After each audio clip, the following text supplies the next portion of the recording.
Good morning, and welcome everyone to the ISBTT.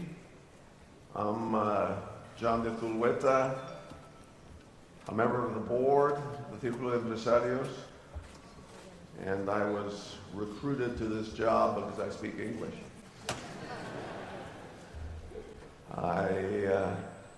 The ISBTT is the international summit, and actually this is the 29th international summit of the business think tanks. And I think we should call it the RISBTT, the Royal International Summit of Business Think Tanks, because we have the honor of His Majesty the King here with us this morning. And we had, of course, his parents at the dinner last night, for which we also thank them. We also have here with us the Minister Luis de Guindos, Minister of the Economy, Industry, and Competitiveness, who will close the session at the end of the afternoon. So please stay for the full day, and I urge everyone to stay in the afternoon, where we have some very, very strong panels dealing with things like education, and we have the Director General of Education from Finland, where I think we can all learn a lot. And we also have a leader in globalization, which is the final panel of the 4 panels. Now, the first thing I've always learned is thank the sponsors. And we have a long list here of sponsors: Deloitte, which everybody knows, El País, the leading newspaper in Spain, Telefónica, we thank them very much for the use of their auditorium, and their chief executive, José María Álvarez Payete, will deliver the keynote address after the King speaks. Aon, Atlantic Copper, Management Solutions, which is a consulting group, XXIX, Financial Services, Philips, which we all know, and Santander Bank. Now, the reason for this meeting and what we've been really working on in the Círculo de Empresarios for the past year and a half now is where is the world going to be in the year 2030? And we all have a responsibility, I think, to make this a better place to live in for ourselves, for our children. And I think we have an individual responsibility and also a group responsibility in terms of our companies. This summit, I should say, is being held in the summit of Madrid. Telefónica has picked the highest geographical point of the city of Madrid to build their campus. And so we are in the top of Madrid for this summit. we're trying to create a more inclusive and sustainable capitalism, and in the past year and a half that we've been working on this theme, a lot of things have happened in the world. I think I'm happy to say that from the economists that I've spoken to this morning here over coffee is that there seems to be optimism in the world. It seems to be that after 10 years or 9 years of economic crisis, we seem to be coming out of the crisis. Spain certainly is predicting a GDP growth of over 3% this year. But it also seems like a lot of people have been left behind, which has led to populism, which has led to things like Brexit, the election of Trump, the strength of Marine Le Pen in France, and the strength, of course, of the alternative for Germany in Sunday's elections. So I think the more inclusive capitalism is a real challenge, and of course we have Piketty's study about the increase of the disproportionate increase and the distance between the rich and the poor, which seems to be getting greater according to his study. And then, of course, we have the factors of globalization and the impact on the different societies. So there's a lot going on, and I think we'll have some very strong panels covering this. The first panel of the day is 2030, sort of the overview. My background in the past 20 years has been healthcare, and of course, the aging society in the European nations is a big issue. But for 2030, we have then broken it down into some specific areas, and the second panel will cover the whole question of the digital world, and then the third panel is education, which I think, of course, is very important. And maybe we can learn from Finland there. And then the fourth one is globalization. And we have one of the leaders, Professor Gamawat from NYU, who heads up the Global Institute there in the Stern School of Business. And he's, of course, a very controversial professor because he says globalization is going very slowly, whereas other people are saying globalization is going very rapidly. Now, one thing that's important in terms of the world in 2030 is that we're going to be more than 8.5 billion people, and there are going to be more than 40 cities with more than 10 million people, and most of those cities are going to be in the developing world. So we're going to see a real sea change in terms of the shift of power and balance, the strength, obviously, of China, the growth of Africa, and really Europe and the US and what is currently the leading nations in the developed world are going to have to face this change, and what does all this mean for all of us. I'm very happy that a lot of people have come from a lot of different countries here today, and the ISBTT really is an international group of think tanks like the Círculo de Empresariales in Madrid, but all over the world. And we're very honored to have the three top people from the conference board in the United States here. We also have people from the CES IFO in Germany, CA Croatia, the SMO of Holland, l'Institut de l'Entreprise in France, the EVA from Finland, Forum of Administradores de Empresas for Portugal, the CED of the US, which is now folded into the conference board, the CIRD from China, the Kazai Dayukai from Japan, the CEAL from Latin America, the CEDA from Australia, and I remember years ago we all went from the Círculo de Empresarios to Australia for the summit, the HBI from South Africa, and the IAA CEO from Tunisia.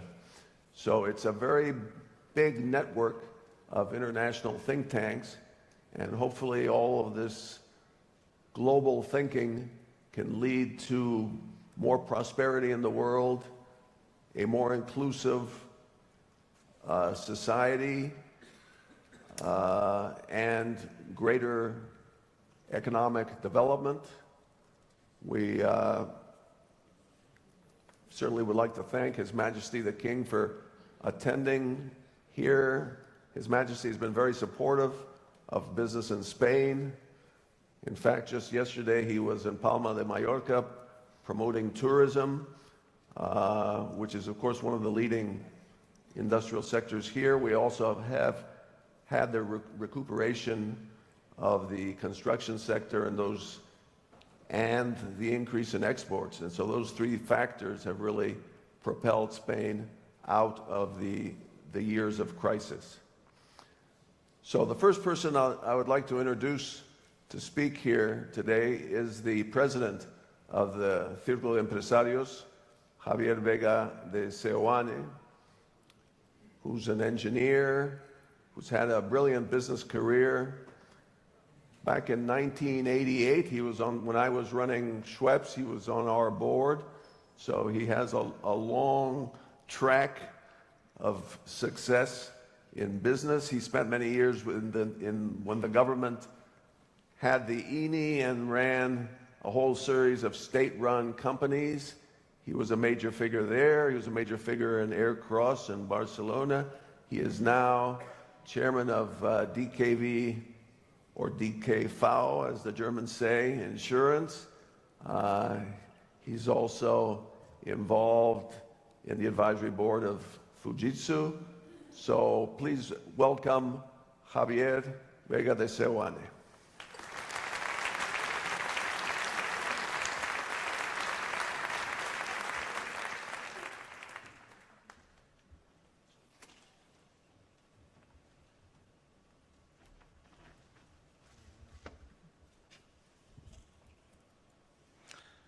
Thank you, John. I hope that from this part of Madrid, we will be able to have a long-range view and then find out what is the path we have to follow. Thank you.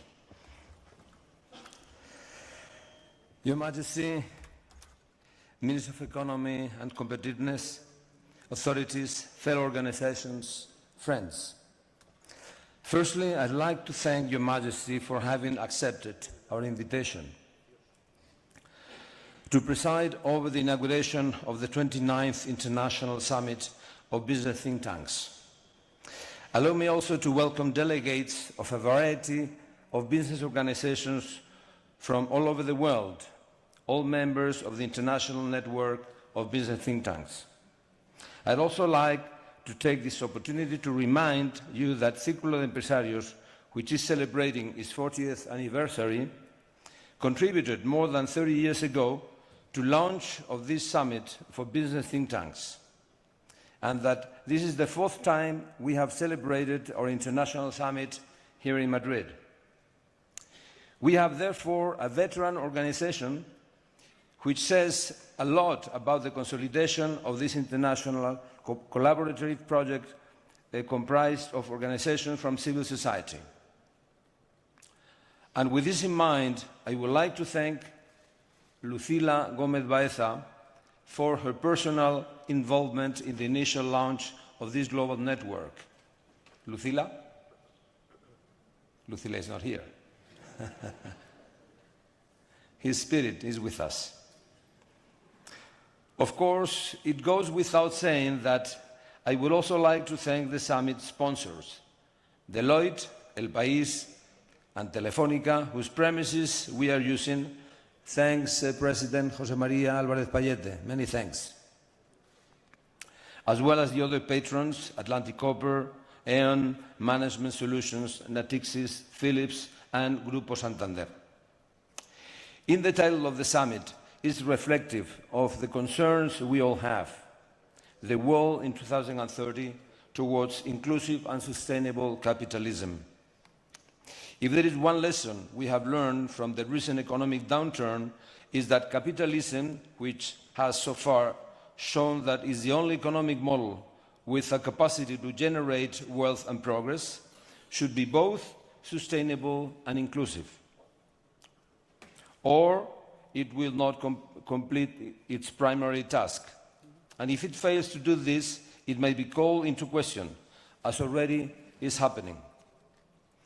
Any successful model, economic, political, or social, has to be based on freedom, a concept which has been at the forefront of Círculo's philosophy right from the beginning of its foundation. But we also need justice to ensure that one person's freedom doesn't impose on another's, and that growth generated through everyone's hard work is shared out equally. Recovery from the Great Recession of 2008 should provide opportunities to all citizens, but especially to those weakest and most disadvantaged. While this is still pending, we cannot talk about recovery or feel that we have accomplished our task. That is the great challenge facing all of us that we are going to reflect on today with the assistance of leading figures who I am sure will provide us with their own personal thoughts on the topic. To all of you, I would like to thank you for your presence here today and the valuable contribution that without a doubt you are going to make. As president of a business think tank that has just celebrated its first 4 decades of activity, I would like also to say that with the current process of transformation of the world today, both civil society and business world need to take a more active role in finding solutions to the problems that affect society in general. Companies have to put their capabilities at the service of countries to solve or mitigate complex issues, and we should do this in close collaboration with public powers. Business responsibility strategies should gradually permeate the business community in the benefit of society as a whole. Today, where the whole world is experiencing a rapid disruptive transformation process, Círculo de Empresarios, whose slogan is Ideas for Growth, is concentrating its capacity around 3 areas: growth, institutional quality, and business responsibility. All this requires a stable framework that currently is being called into question on a local and global level by populism and obsolete nationalisms that seems to be unaware that world has changed. Yesterday, Círculo de Empresarios, on the occasion of its 40th anniversary, officially presented the document A Better Spain for Everyone. The purpose is to contribute to a national debate with the aim of developing a country project that we can all support and that will help us to recover the climate that we have lived through in recent times, such as the political transition or our entry into the European Union. Our dear friend and member of the Círculo's Advisory Board, José María Pérez Perides, has expressed the main concept of this project into the video that we will now show you. Please.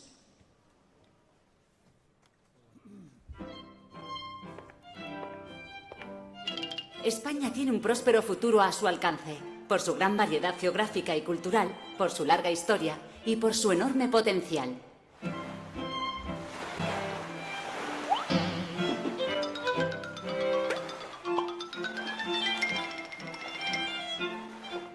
La democracia nos ha traído paz, libertad, estabilidad y prosperidad.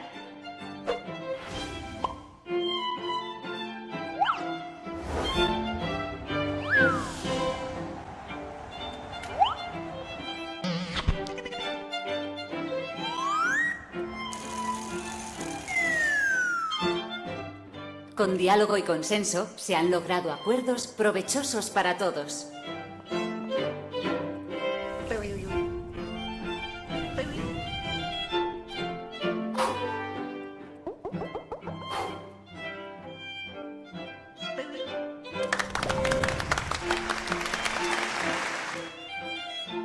En la era de la globalización, hace falta sumar talento e innovación.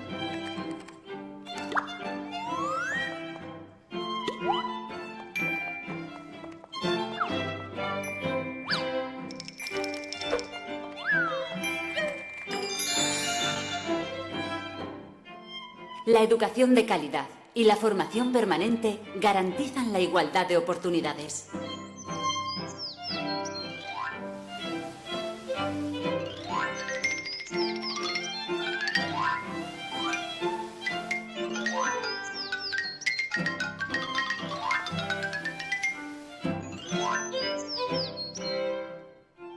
Necesitamos equipos preparados y solidarios para alcanzar objetivos ambiciosos.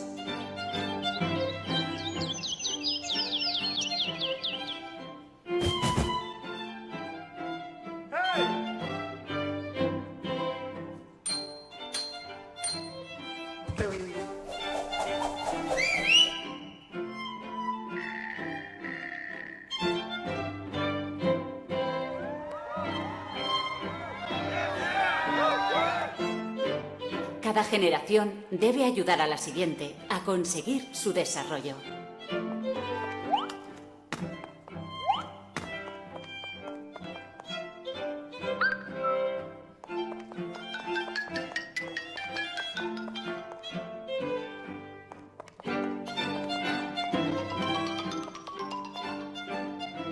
El crecimiento sostenido con empleo de calidad garantizará el estado de bienestar.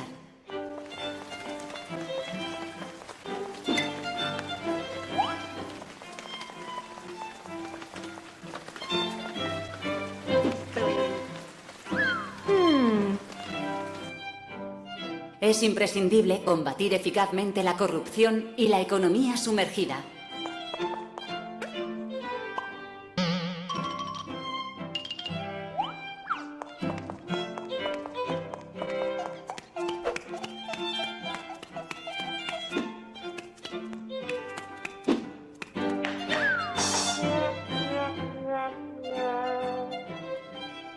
A todos nos incumbe lograr una España mejor en todos los ámbitos y sentidos.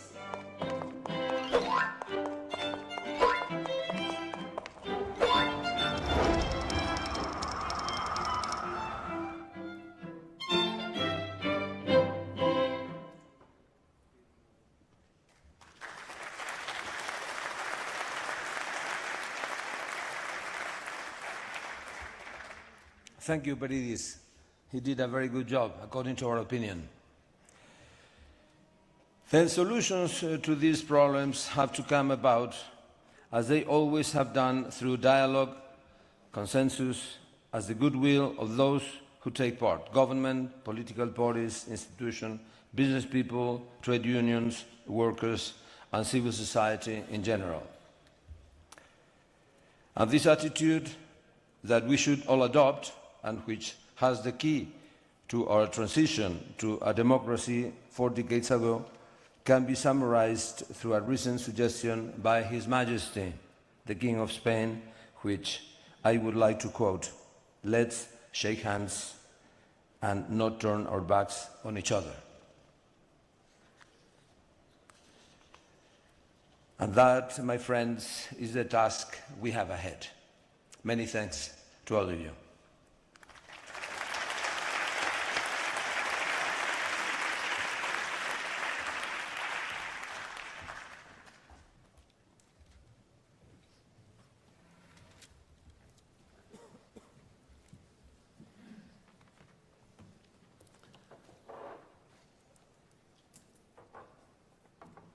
Bueno, y ahora toma la palabra Su Majestad el Rey.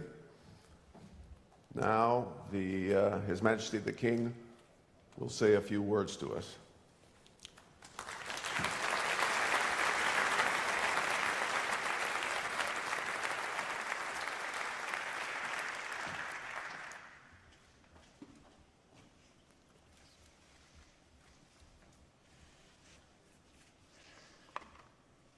Buenos días. Good morning. Ministro de Economía, Industria y Competitividad, querido presidente del Círculo de Empresarios, nuestro anfitrión, presidente de Telefónica, gracias por acogernos, autoridades, ponentes, señoras y señores. Don't worry, I'll continue in English. First of all, I would like to thank you for this invitation today, which follows on a previous invitation I would also want to thank, and that's your invitation last night to my parents, the King and Queen, Juan Carlos and Sofia, to your gala dinner celebrating that wonderful birthday. I appreciate very much that gesture. And when you're celebrating 40 years, of course, he has played such a central part in those 40 years that I really appreciate your asking him to join you in that celebration last night. Thank you so much. And continuing on this mention of the 40th anniversary, I would like to take this opportunity to wish you a happy birthday, to congratulate all of you in the Círculo de Empresarios for these 40 years of life and of productive and useful activity. It's certainly a good age in the human scale, a very productive age. But for all of us in Spain, as I started to mention in another way, it means much more, especially to all of those above mid-40s, which that would make most of us in this hall. The reason I say this is, of course, because during this period, the last 40 years of Spain's history mark a unique and successful chapter of a society that has truly transformed itself in all senses. And I'm not going to dwell on all that. We know most of it, and we mention it very often. But democratic and institutional governance, economic development, social security and public health care, education, promotion of science, free and open markets, international presence in the business world that more affects you this morning, but also in many other aspects like the joining of the EU, then economic community, joining NATO, and being part of the international community at a very large and broad scale. And in all that story of success, with all its ups and downs, of course, and with all the remaining challenges that we need to deal with, civil society institutions have indeed played a fundamental role.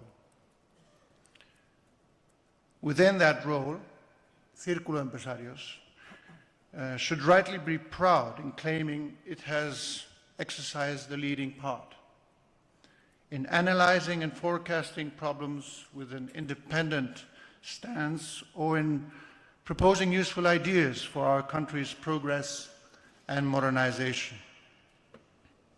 By speaking up learned and qualified opinions on many matters of public interest, especially but not exclusively related to the economy. In this regard, the Círculo is a good example of how important it is for society through the institutions representing different sectors to commit to the defense of its values and to the public interest. Indeed, the Círculo has contributed to a dynamic debate on issues that concern our society, such as education, healthcare, pensions, public deficit. Moreover, it tackles issues more directly related to the business world, such as the need to increase the size of our companies, which is one of the safest roads to job recovery and consolidation, and generally to economic growth, or also the regulatory framework for corporate or market development, also issues related to our partnership in the European Union, to banking and finance, to international trade and investments, and so on and so on. Promoting debate is indeed one of the Círculo's essential contributions, since the exchange of ideas contributes to enrich our approach to these important issues and reach solutions to the problems addressed.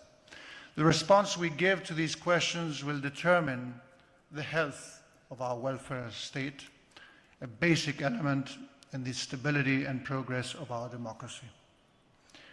The Círculo has also played a key part in structuring civil society, developing collaboration initiatives with other associations and entities to better defend their shared principles and to the benefit of society as a whole.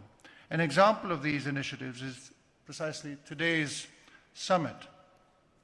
This is the venue for spreading the Círculo's ideas beyond our borders in a world that should aspire to be increasingly united.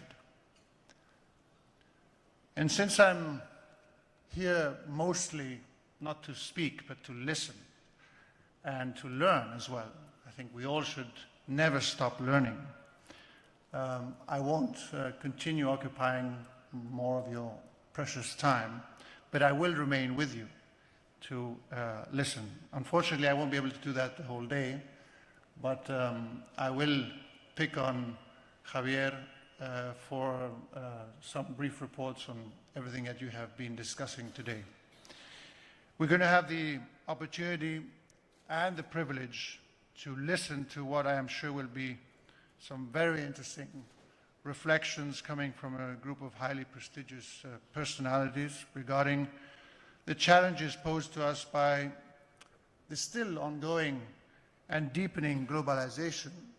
I won't say if it's a fast or a slow process, but it certainly has been going on for centuries. And the more recent, complex and accelerated influence of precisely the digital economy that pertains so much to what this company is about and its mobility. One of the more clear and extended effects of innovation today.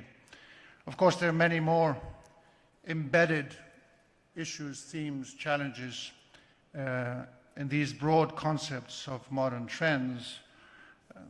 You mentioned some, John, the shift of gravity, of geostrategic gravity, the environment challenges, global climate change, the migrations, and all those enormous challenging trends of today have, of course, their economic impact.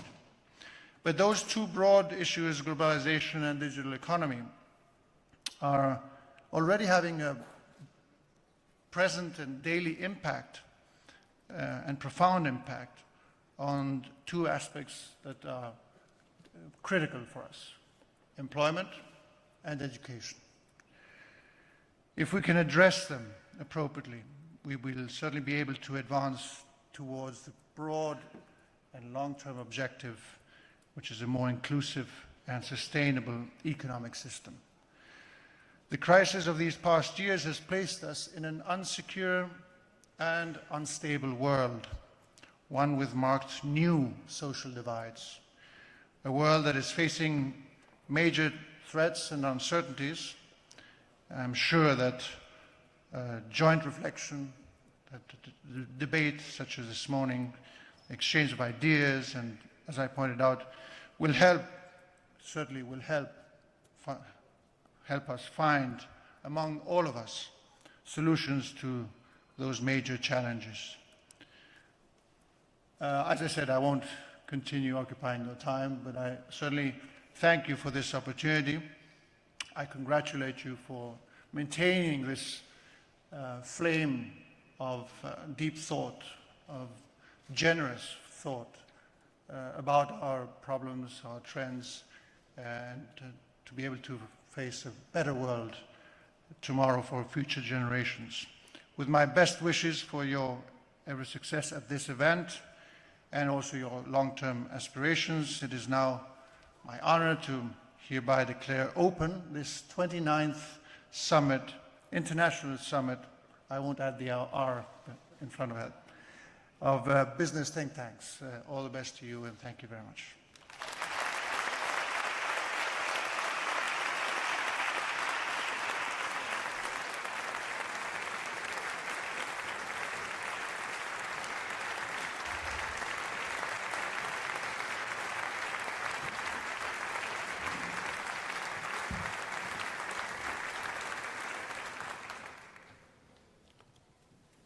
Thank you very much, Your Majesty, for those words and inaugurating our summit.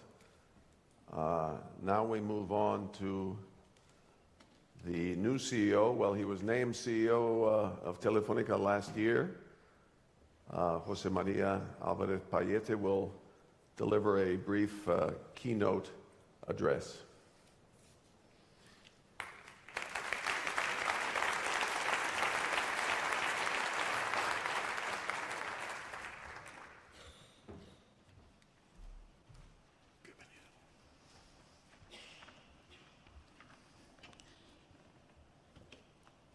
Your Majesty, Minister of Economy, Industry and Competitiveness, Presidente del Círculo de Empresarios, rest of authorities, ladies and gentlemen, good morning to you all. Your Majesty, let me convey to you my sincere appreciation for your presence here today and for presiding over this remarkable event. Thanks to John de Zulueta and Javier Vega de Seoane for the introduction and welcome. For us, at Telefónica, it is a deep honor and a great pleasure to host the 29th edition of the International Summit of Business Think Tanks at Distrito Telefónica. Thank you all for being here. I would like to take the opportunity that Círculo de Empresarios has offered me to hold the stage today to congratulate them for their outstanding work throughout 4 decades of history. Their role in favor of Spanish businesses and promoting the economic development of our country has undoubtedly been essential for the Spanish economy. The Círculo de Empresarios has invited us to share our views on what will be the world in 2030 towards inclusive and sustainable capitalism. The relevance of the topic, together with the contribution from outstanding players from the economic, business, political and social scenes, are certainly going to make a huge success out of this event. In this good company, I feel privileged to have the opportunity to share our vision on such an appealing subject. What will be the world? What will be the future roughly 15 years from now? Let me start by telling you we are living a unique moment.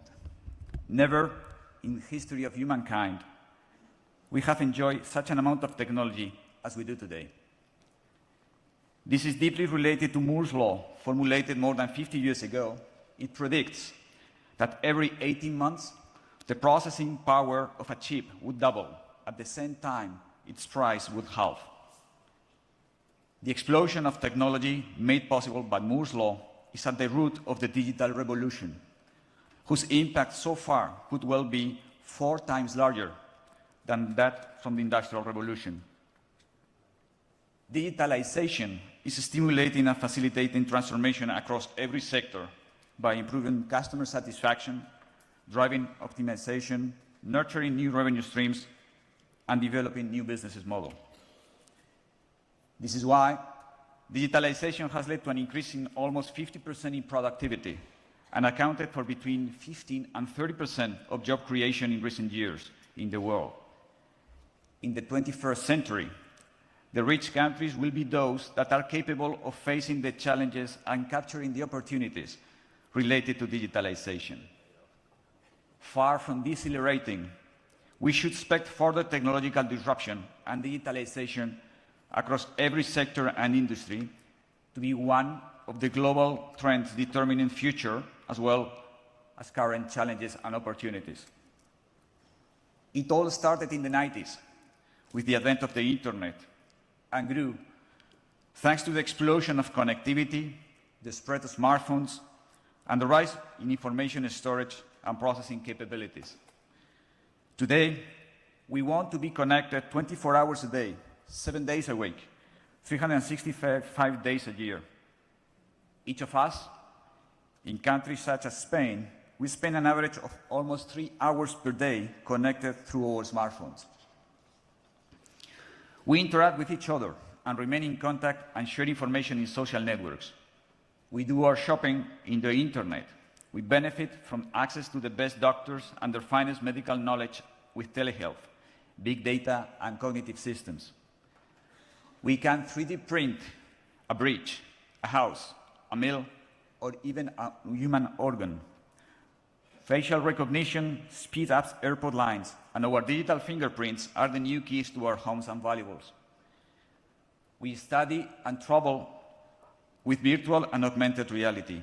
We manage smart homes with a simple click or with our voice. We monitor crops remotely with drones. Industries are optimized with robots and interconnected sensors. I'm not talking about a future remote future.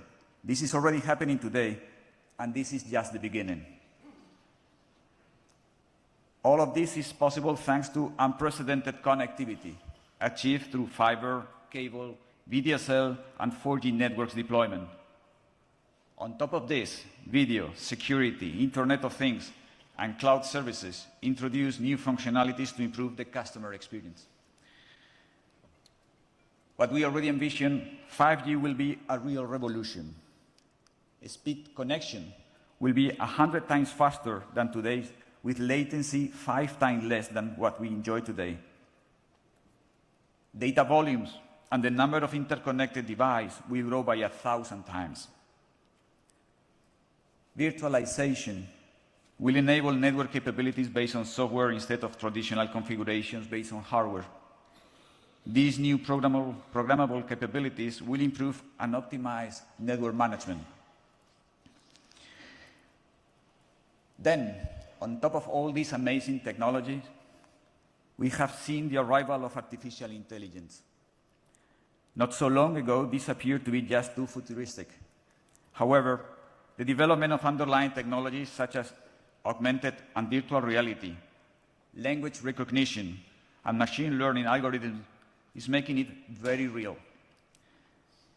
Investment in artificial intelligence is actually growing at a high rate. In 2016, companies invested in it between $26 and $39 billion. And analysts expect global GDP will be 14 times higher in 2030 due to the impact of artificial intelligence. This is the equivalent to $16 trillion of wealth creation. This is more than the current output of China and India combined. Such focus certainly makes artificial intelligence a remarkable prospect in today's fast-changing economy. Furthermore, the intelligent use of the information generated by the connected devices will facilitate finding a solution for global challenges. This is why artificial intelligence and cognitive intelligence are so relevant for all of us. To be able to grab this opportunity and those emerging around us at amazing speed, we need to be open-minded and ready to be transformed. Let me tell you a little bit about our own experience at Telefónica and about how we decided to face one of the largest and deepest transformations in the industry. We have around 100 years of history. Our company was not born digital, and to adapt ourselves to the new digital environment is not a minor challenge for us. We embraced the concept of digitalization as early as in 2011, as we believe we are on the right path. In line with this decision, we have invested as much as 50 billion euros since 2012 to become what we call a platform company, with data as the new enabler for a new Telefónica. This vision allows us to glimpse an amazing new option, the opportunity to use cognitive power to become a key player in our customers' lives. We want our customer to feel that the network belongs to them and gives them a differential value towards a radical change in the relationship model with our customers. Moreover, we decided to do it guided by clear principles of privacy regarding the use of data, and those are security, transparency, and control. This is a huge step. This is why we are adding artificial intelligence and cognitive systems, a state-of-the-art technology in the capabilities of our network. I am deeply convinced that the impact from cognitive intelligence will be comparable in the near future to the one realized from mobile technology or broadband. All in all, there is no doubt we are living a vertiginous wave of disruption and spread of technology. As a result, we have reached levels of economic development and welfare never seen before, and we should expect this to go on. Technology emerges as the engine for democratization, progress, and well-being. 20% of global population does not have the technical possibility to access the network. Connecting the unconnected, for example, should provide access to millions of people to the opportunities of technology. Reducing the digital divide beyond connectivity. It means encouraging digital skills and education, starting with ESTM, that is, with science, technology, engineering, and maths. At the same time, academic training of new digital profiles that will arise in every professional area should be a priority for all of us. And let us not forget the social sciences we shall also need to help build this new world. Digital education is a very effective tool to reduce the digital divide and set the foundations to sustainable growth. And this is everyone's responsibility. At the same time, technology sets ethical debates, particularly around data. Who does data belong to? Where is the boundary between privacy and freedom? We are really crossing uncharted territory. Looking ahead, we should ask ourselves, what world do we want to build? And whether we are doing help us move along the desired path. Because sustainability can only be achieved if we ensure a fair distribution of wealth and opportunities. New policies may be required for this new world in areas such as education or taxes. We have reasons to believe a brilliant future is ahead of all of us.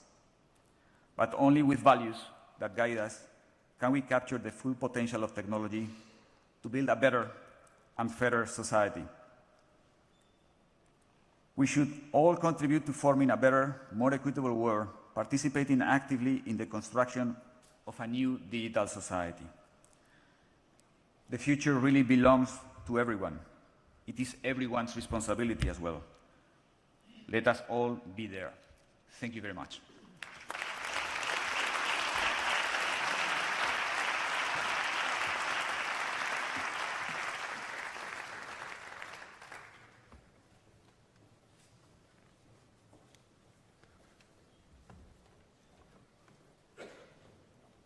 Well, now we start with the first one-hour panel. And this is the focus, of course, on the world in 2030, 13 years from now. The moderator is Tom Burns, the journalist. He spent many years as the correspondent of the Financial Times. Tom, one of the people here today, said you are the Martin